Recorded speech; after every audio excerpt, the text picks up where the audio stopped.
ಏನು ತಮಗೆಲ್ಲ ಗೊತ್ತಿರೋ ಹಾಗೇ ಪ್ರತಿ ವರ್ಷವೂ ಸಹ ನಾನು ಪಕ್ಷದ ಕೇಂದ್ರ ಕಚೇರಿ JP ಭವನದಲ್ಲಿ ಗಣರಾಜ್ಯೋತ್ಸವವನ್ನು ಆಚರಣೆ ಮಾಡ್ಕೊಂಡು ಬರ್ತಾ ಇದ್ದೀವಿ. ಗಣರಾಜ್ಯೋತ್ಸವ ಅಷ್ಟೇ ಅಲ್ಲ, ಪ್ರತಿಯೊಂದು ಕಾರ್ಯಕ್ರಮವನ್ನು ಏನು ನಾವು ಕೇಂದ್ರ ಕಚೇರಿಯಲ್ಲಿ ಏನು ನಾವು ಆಚರಣೆ ಮಾಡ್ಕೊಂಡು ಬಂದಿದ್ದೀವಿ. ಆದರೆ ಇವತ್ತು ವಿಶೇಷವಾದ ದಿನ 76ನೇ ಗಣರಾಜ್ಯೋತ್ಸವ. ಇವತ್ತು ಪೂಜ್ಯ ದೇವೇಗೌಡರು ಸಾಹೇಬರು, ನಮ್ಮ ಪಕ್ಷದ ರಾಷ್ಟ್ರೀಯ ಅಧ್ಯಕ್ಷರು, ಈ ದೇಶದ ಮಾಜಿ ಪ್ರಧಾನಮಂತ್ರಿಗಳ ಆದಿಯಾಗಿ ಎಲ್ಲರೂ ಸಹ ನಮ್ಮ ಎಲ್ಲ ಮಾಜಿ ಶಾಸಕರು ಎಲ್ಲ ಪಕ್ಷದ 28 ವಿಧಾನಸಭಾ ಕ್ಷೇತ್ರದ ಅಧ್ಯಕ್ಷರುಗಳು, ಎಲ್ಲ ಬೆಂಗಳೂರು ನಗರದ ಎಲ್ಲ ಪದಾಧಿಕಾರಿಗಳು ಸಹ ಇವತ್ತು ಹೆಚ್ಚಿನ ಸಂಖ್ಯೆಯಲ್ಲಿ, ವಿಶೇಷವಾಗಿ ಮಹಿಳೆಯರು ಸಹ ತಾವೆಲ್ಲ ನೋಡಿದ್ದೀರಿ, ಹೆಚ್ಚಿನ ಸಂಖ್ಯೆಯಲ್ಲಿ ಭಾಗವಹಿಸಿದ್ರು.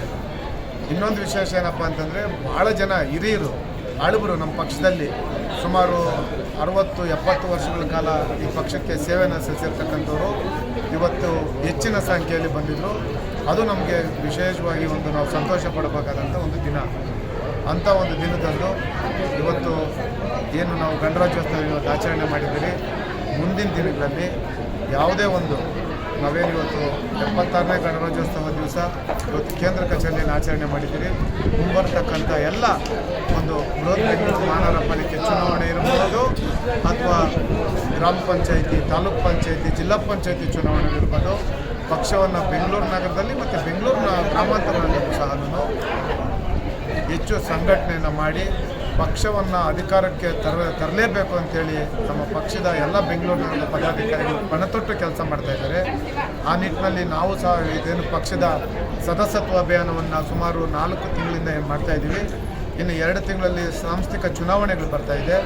ಅಂಥ ಒಂದು ಸಾಂಸ್ಥಿಕ ಚುನಾವಣೆಗಳಿಗೆ ಪಕ್ಷವನ್ನು ಹೆಚ್ಚು ಸದಸ್ಯರನ್ನಾಗಿ ಮಾಡಿ ಮುಂಬರುವ ದಿನದಲ್ಲಿ ನಾವು ಪಕ್ಷವನ್ನು ಅಧಿಕಾರಕ್ಕೆ ತರಲಿಕ್ಕೆ ಹೆಚ್ಚು ಶ್ರಮವಹಿಸಿ ಪಕ್ಷದ ಎಲ್ಲ ಕಾರ್ಯಕರ್ತರ ಜೊತೆ ಕೆಲಸವನ್ನು ಮಾಡ್ತೀರಿ ಅಂತೇಳಿ ಸಂದರ್ಭದಲ್ಲಿ ಇಷ್ಟಪಡ್ತೀನಿ. ಕರ್ನಾಟಕ ರಾಜ್ಯಾದ್ಯಂತದ ಜಾತ್ಯತೀತ ರಾಜ್ಯ ಕಚೇರಿಯಲ್ಲಿ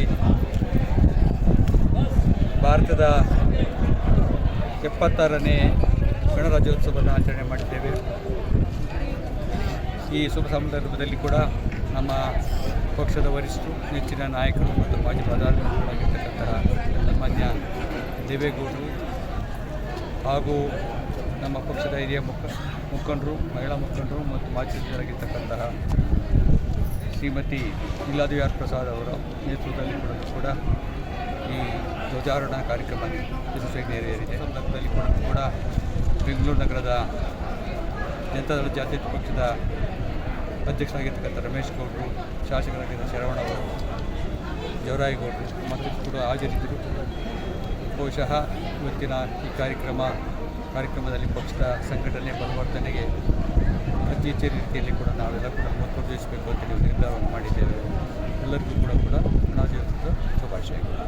ಕೇಂದ್ರ ಕಚೇರಿಯಲ್ಲಿ ಮಾಜಿ ಪ್ರಧಾನಮಂತ್ರಿಗಳಾದಂಥ ಅಪ್ಪಾಜಿ ದೇವೇಗೌಡರ ಸಮ್ಮುಖದಲ್ಲಿ ಮತ್ತು ಶಾಸಕರಾದ ಜವರಾಯಗೌಡರು ಮತ್ತು ಶಾಸಕರಾದ ಶರವಣ ಅವರು, ಮಾಜಿ ಮಂತ್ರಿಗಳಾದ ಬಂಡಪ್ಪ ಕಾಶಪ್ಪ ಮತ್ತು ಶಾಸಕರಾದ ತಿಪ್ಪೇಸ್ವಾಮಿಯವರು ಮತ್ತು ಮಾಜಿ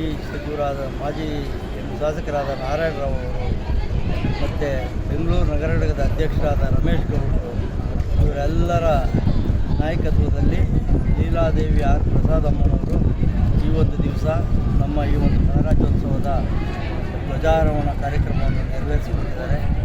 ಈ ಒಂದು ಕಾರ್ಯಕ್ರಮಕ್ಕೆ ನಮ್ಮ ಪಕ್ಷದ ಎಲ್ಲ ಮುಖಂಡರು ಮತ್ತು ಕಾರ್ಯಕರ್ತ ಬಂಧುಗಳು ಆಗಮಿಸಿ ಕಾರ್ಯಕ್ರಮವನ್ನು ಯಶಸ್ವಿಯಾಗಿಗೊಳಿಸಿಬಿಟ್ಟಿದ್ದಾರೆ. ಈ ಒಂದು ಸಂದರ್ಭದಲ್ಲಿ ನಮ್ಮ ಎಲ್ಲ ಜನರಿಗೂ 76ನೇ ಗಣರಾಜ್ಯೋತ್ಸವದ ಆರ್ಥಿಕ ಶುಭಾಶಯ.